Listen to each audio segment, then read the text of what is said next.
အဲ့ဒီညစပြီးတော့ည3နာရီတိုင်းတကားခောက်တန်ကိုကျွန်တော်အမြဲကြားနေရတယ်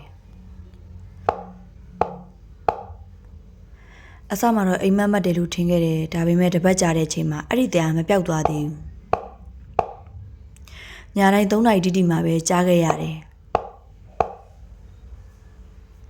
တညတော့စိတ်မရှိတော့တကားကိုတခါတည်းဖွင့်တက်လိုက်တယ်ဗျာ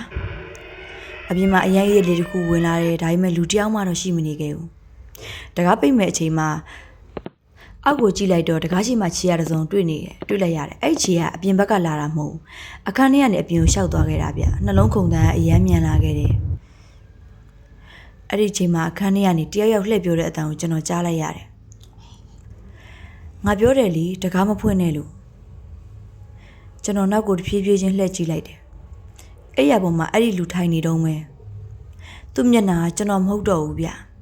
သူ့မျက်လုံးတွေကအနက်ရောင်အပြည့်ဖြစ်နေပြီအဆက်ကလည်းတဖြည်းဖြည်းကျဲလာတယ်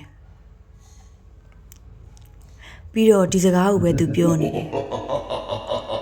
ည3နာရီဆိုတာလူတွေအိတ်တဲ့အချိန်မဟုတ်ဘူးအဲ့ဒီအချိန်ကတချို့ຢာတွေနိုးထလာတဲ့အချိန်ပဲ